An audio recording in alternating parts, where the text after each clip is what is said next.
한국 반도체의 기술력이 생각보다 만만치 않은 것으로 밝혀졌다. 한국 최고의 반도체 전문가로부터 내년 2월이면 한국 반도체의 탈일본이 가능해지고 이로 인해 일본 업체가 결국 파산을 맞을 수도 있다는 전망이 나왔다. 박작은 한국 반도체 디스플레이 기술학 회장 한양대 융합전자공학부 교수는 6일자 중앙일보 인터뷰에서 이처럼 밝혔다. 박 회장은 삼성전자와 SK하이닉스 생산 라인 구축에 참여한 한국 최고의 반도체 전문가 중 한 명이다. 일본이 한국에 대한 수출을 규제하는 반도체 핵심 소재 3종은 고순도 불화수소 불산과 EUV 극자외선이용 포토레지스트다. 박 회장은 시차는 있지만 두 회사 삼성이전자와 SK하이닉스 모두 이달 말쯤이면 3종 소재에 대한 테스트가 마무리된다고 한다고 밝혔다. 그는 우리가 세계 1등 반도체 국가가 된 건 지난 30여 년간 숱한 위기를 극복한 결과다면서 소재 공급 중단은 물론 커다란 위기다. 하지만 이보다 더 큰 위기도 모두 넘어왔다고 말했다. 한국 반도체의 기술력이 알려진 것보다 만만치 않다는 언급인 셈이다. 그러면서 그는 사실은 기업들이 일본의 수출 규제에 대비해 훨씬 전부터 재고를 확보하고 해외 공급망 물색에 나선 게 효과를 내고 있다고 본다고 밝혔다. 진작부터 공급선 다변화를 통해 위기 타격책을 마련해뒀다는 것이다. 중앙일보 기자가 고순도 불산을 구하는 게 쉽지 않다고 했는데라고 묻자 박 회장은 불산 액체는 중국에서 무수불산이나 저순도의 불산을 들여와 국내에서 정제했다. 불산가스 에칭가스, 고순도 불화수소도 비슷한 방식으로 확보했다. 디램이나 낸드 플래시는 완제품 생산에 60에서 90일이 걸린다. 그래서 국내 업체는 시간 단축을 위해 단계별로 투입하는 방식의 테스트를 진행 중이다. 불산이 들어가는 공정이 10번이라면 1에서 8번째는 일본서 들여온 재고분을, 10번째와 9번째는 새로 구한 불산을 투입하는 시기다. 이런 방식으로 이미 5에서 6단계까지 투입했는데 아무 문제가 없었다고 한다라고 말했다. 박 회장은 EUV 극자외선이용 포토레지스트도 국산화가 진행 중인 거란 물음엔 어려운 게 사실이다. 특히 EUV용 포토레지스트는 삼성전자의 7나노미터급 파운드리 사업이나 AP 애플리케이션 프로세서 칩 생산에 꼭 필요하다. SK하이닉스는 연구 단계다. 두 곳 모두 생산 라인에서 아직 많이 쓰진 않는다. 두 회사 모두 수개월치의 충분한 재고를 확보한 것으로 안다라고 말했다. 그는 플루오린, 폴리이미드는 어떤 거란 질문엔 반도체와는 직접 관련은 없고 갤럭시 폴드를 만들 때 필요하다. 일단 사용량이 많지 않고 국내 대체가 가능해졌다고 답했다.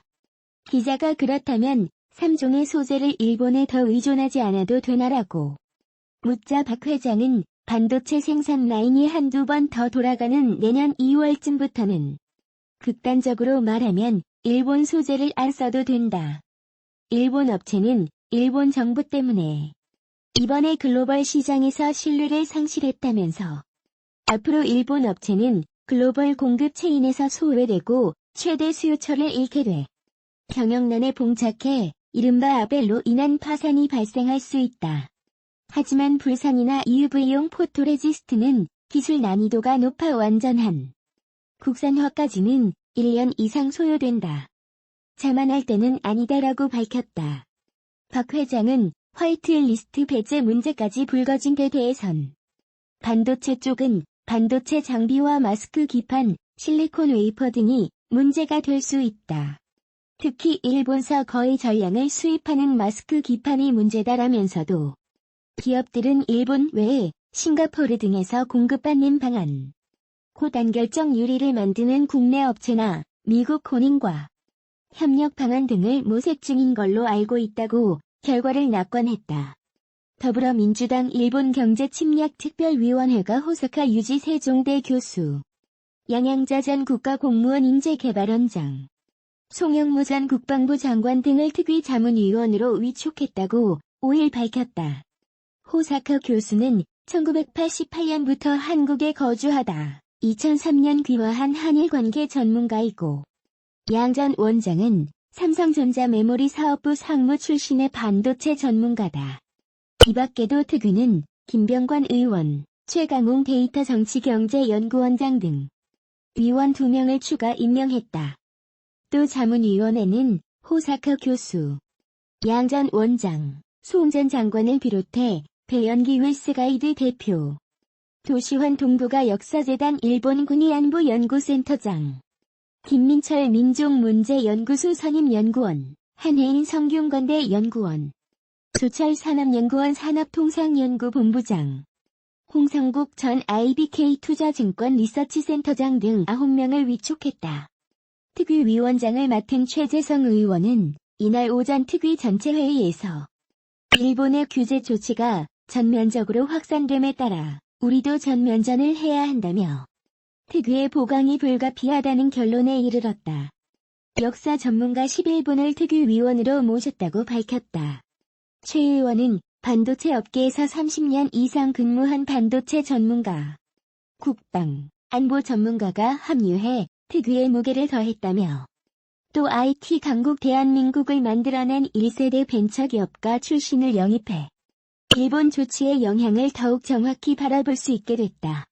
경제 전문가도 합류해 특위의 냉철함을 보태줬다고 말했다. 새로 특위에 합류한 의원 및 자문위원들은 일본에 향한 강경 발언을 쏟아냈다. 양 전 원장은 글로벌 첨단 기업들이 앞다퉈 쓰고자 하는 기술력을 확보해야 한다. 근시안적인 성과가 아닌 중장기적 안목으로 국가 백년지대계 기술을 만들어야 한다며 단순히 한일 간 갈등 차원을 넘어 반도체 기술 패권을 잃느냐 거머쥐느냐의 갈림길에 있다고 현 상황을 분석했다.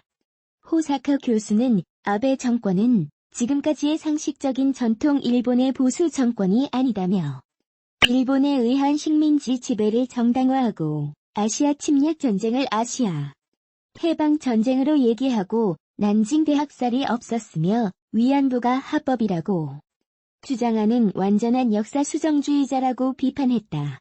송 전 장관은 우리나라가 일본보다 방위력이 뒤떨어지지 않는다며 책임있는 선진 민주 국가를 만들기 위해 이 기회에 확실한 안보 태세를 갖추고 북한의 비핵화를 견인할 수 있도록 하겠다고 했다. 김병관 의원은 일본은 한국 국민들의 저력을 간과하는 오판을 했다며 대한민국이 저력과 국민들의 인식 수준이 일본과 비교해 전혀 뒤떨어지지 않는다. 이를 간과하고 아베 총리와 아베 총리 측근이 걸어온 싸움에 대해 정치권과 전 국민이 함께 싸워나갈 수 있을 것이라고 말했다. 조 원장은 정부에서 아무리 노력하고 계획하더라도 실행하는 부분과 산업에 적용되는 부분은 다르다며 정부가 혼자 할 수 있는 부분이 아니라 공급하는 중소기업과 수용하는 대기업이 함께 이뤄야 하는 문제다. 중소기업과 대기업, 정치권과 정부가 일치 단결해 명실공히 부품, 소재, 산업 국산화를 이뤄야 한다고 강조했다. 이날 특위는 일본 조치에 대한 본격적인 대응을 위해 특위 분과도 추가했다. 기존의 전략, 산업, 통상, 외교, 안보 분과 외의 산업, 통상, 역사 분과를 추가로 구성했다. 통상적으로는 수출 규제 시행세 측 발표에 품목명을 명시하지 않는 것으로 확인된다. 하지만 이번 조치는 일본 정부의 보복성 결정인데다가 자국 수출 기업의 피해 최소화를 위해 품목명을 나열할 수 있다는 분석이다.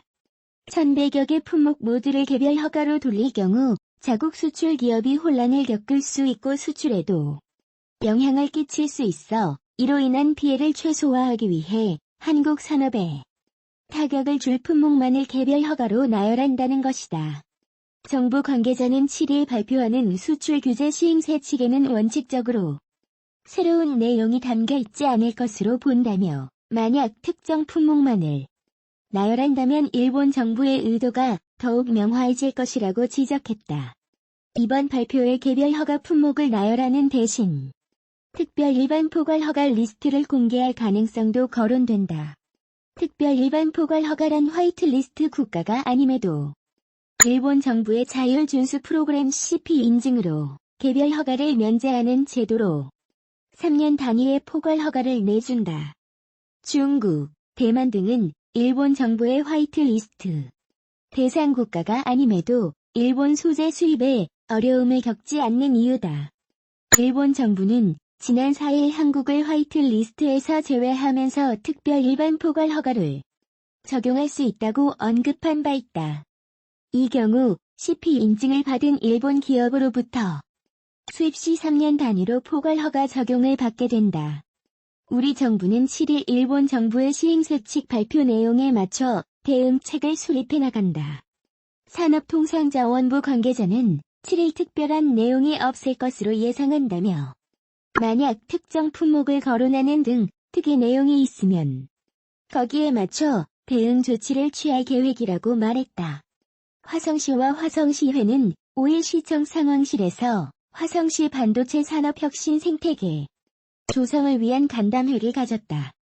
이날 간담회는 서철모 화성시장과 김홍성 화성시회 의장, 박성권 화성상공회의소 회장을 비롯해 동진세미캠, LTC, 대성엔지니어링, 제우스 등 화성지역 반도체 기업과 시의원, 기획조정실장, 정책보좌관, 일자리경제국장 등 관계자 40여 명이 참석했다.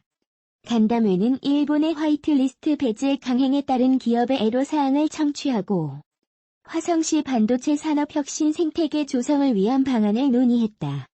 도전을 극복하고 미래로 나아가겠다는 서철모 화성시장과 김홍성 화성시회 의장의 공동 발표문 낭독도 이어졌다. 서 시장과 김 의장은 공동 발표문에서 화성시는 삼성전자와 반도체 소재, 부품, 장비 기업이 다수 포진해 있는 직접 피해 당사자이라며 화성시회, 화성시의 기업들은 일본의 무모한 결정에 깊은 유감을 표명한다고 처리를 촉구했다.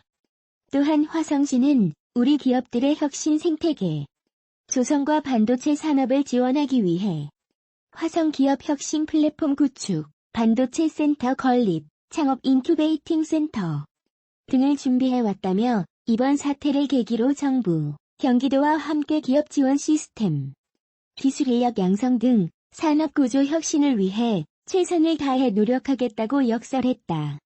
그러면서 위기는 곧 기회이라며 이번 일본 사태를 계기로 대기업과 중소기업이 상생하는 화성, 기술 인력이 넘쳐나는 화성, 기술과 기술이 융합되는 화성, 강소기업이 클 수 있는 화성을 만들기 위해 화성시회, 기업인들 모두 힘을 모으겠다고 강조했다. 2011년 부산저축은행을 시작으로 부실 저축은행들의 연쇄 파산 사태가 벌어졌고 3만 8천 명의 저축은행 고객들이 피해를 봤다. 이들 가운데 상당수가 노후 자금을 예치했던 장노년층의 서민들. 노후 자금이 고갈된 이들은 아직도 일용직 등을 전전하며 하루하루를 버티고 있다. 저축은행 피해자들의 마지막 희망으로 떠오른 캄보디아의 캄코시티 사업. 캄보디아 수도 프놈펜에 고급 주거지를 조성하는 사업이다. 이 사업은 과거 부산저축은행이 2,000억 원이 넘는 돈을 투자해 60%의 사업 지분을 확보했다. 지금은 파산한 부산저축은행을 대신해 예금보험공사가 사업 지분의 현금화를 추진하고 있다. 예보가 6,000억 원가량을 현금화한다면 전체 피해자들에게 피해 금액의 20%를 골고루 돌려줄 수 있는 엄청난 돈이다. 하지만 예금보험공사가 캄보디아에서 저축은행들의 채권 회수 작업을 제대로 하고 있는지는 의문이다. 최근에는 예금보험공사 캄보디아 지점의 한 직원이 300억 원이 넘는 채권을 1/3 정도로 줄여주는 대가로 10억 원가량을 챙기려다 구속됐다. 캄코시티의 60% 지분을 회수하는 소송에서도 현지 고등법원이 불리하게 판결을 내린 상황인데 사실 저축은행 연쇄도산은 사태가 터지기 2년 전인 2009년에 막을 수 있는 결정적인 기회가 있었다. 검찰이 부산저축은행의 불법적인 투자를 확인했고 이를 금감원에 통보해 더 자세한 조사를 요청한 바 있다. 부산저축은행은 저축은행들의 연쇄도산 사태의 시발점이 된 은행이었다. 하지만 금감원은 이때부터 저축은행 사태 발발까지 2년의 시간이 있었는데도 사실상 손을 놓고 있었다. 그러는 차이 저축은행들은 더 많은 서민 자금을 끌어모으다 결국 도미노 파산 사태가 터진 것이다. 당시 이명박 정부는 저축은행 사태에 대한 특검을 야당에 유리하다는 이유로 거부했던 것으로 뒤늦게 밝혀졌는데 8년째 해결되지 않고 있는 피해자들의 아픔이 오늘 5일 밤 10시 5분 MBC 탐사기획 스트레이트에서 전한다.